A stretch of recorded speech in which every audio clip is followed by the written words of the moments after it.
Halo teman-teman, selamat datang kembali di Batalion 12, ruang pembahasan politik dan militer. Hampir setiap kali sebuah negara memperkenalkan jet tempur baru, perhatian dunia langsung tertuju kepada mereka. Pesawat diterbangkan rendah di depan ribuan penonton, rudal ditembakkan dalam latihan besar dan video promosi dibuat layaknya film aksi. Tujuannya sederhana, yaitu menunjukkan kepada dunia bahwa mereka memiliki kekuatan militer yang siap digunakan kapan saja. Namun Indonesia terlihat mengambil jalan yang berbeda.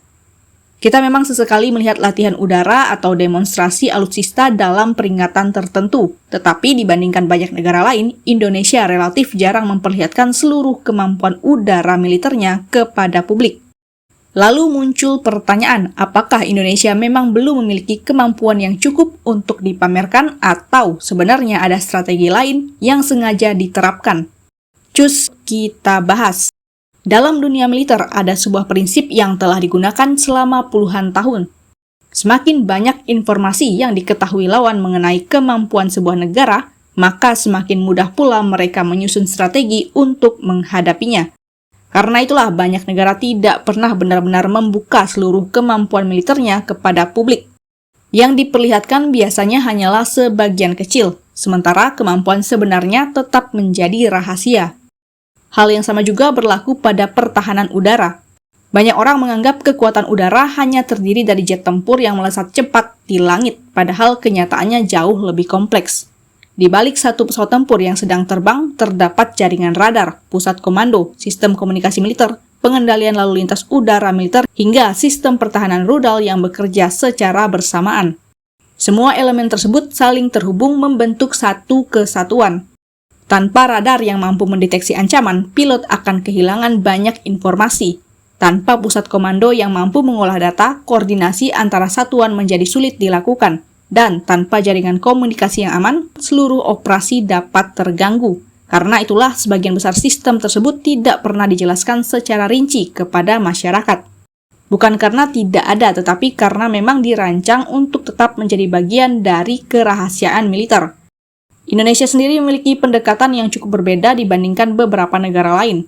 Sejak awal, kebijakan pertahanan Indonesia lebih menitikberatkan pada menjaga kedaulatan wilayah daripada menunjukkan kekuatan kepada dunia.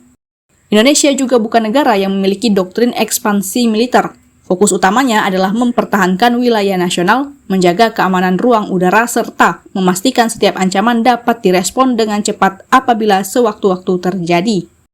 Mengapa modernisasi pertahanan udara Indonesia sering berjalan tanpa banyak sorotan media? Padahal jika diperhatikan, perkembangan tersebut terus berlangsung. Kemampuan radar terus ditingkatkan, jaringan komando diperkuat, pangkalan udara diperbaharui, kemampuan personel juga terus diasah melalui berbagai latihan. Kerjasama pertahanan dengan berbagai negara juga terus dilakukan untuk meningkatkan profesionalisme dan kesiapan operasional. Semua proses itu memang tidak selalu menghasilkan tontonan yang spektakuler, namun justru itulah fondasi utama sebuah sistem pertahanan udara yang efektif. Ada satu faktor lain yang membuat strategi Indonesia berbeda, yaitu kondisi geografis. Indonesia merupakan negara kepulauan dengan wilayah udara yang sangat luas. Dari Sabang hingga Merauke terbentang ribuan kilometer yang harus diawasi setiap saat. Artinya tantangan yang dihadapi tidak hanya berasal dari satu arah. Radar harus mampu memantau berbagai sektor.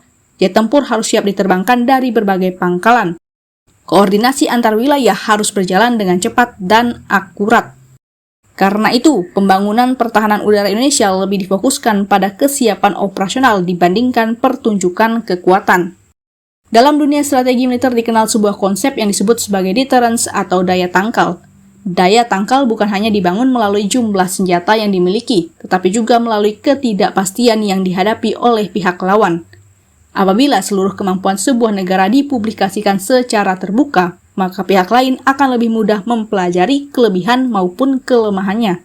Sebaliknya, jika sebagian kemampuan tetap dirahasiakan, maka pihak luar akan lebih sulit memperkirakan kemampuan sebenarnya.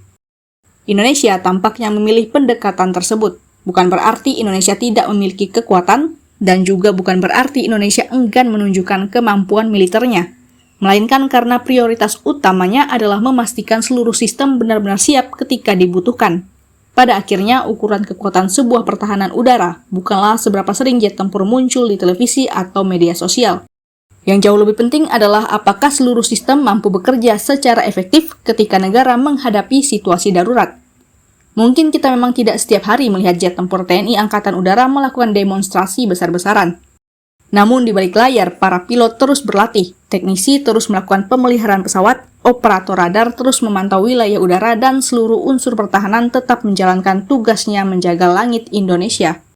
Karena itu bosku, kekuatan yang sesungguhnya tidak selalu ditunjukkan kepada semua orang. Seringkali kemampuan yang paling diperhitungkan justru adalah kemampuan yang tetap bekerja dalam diam.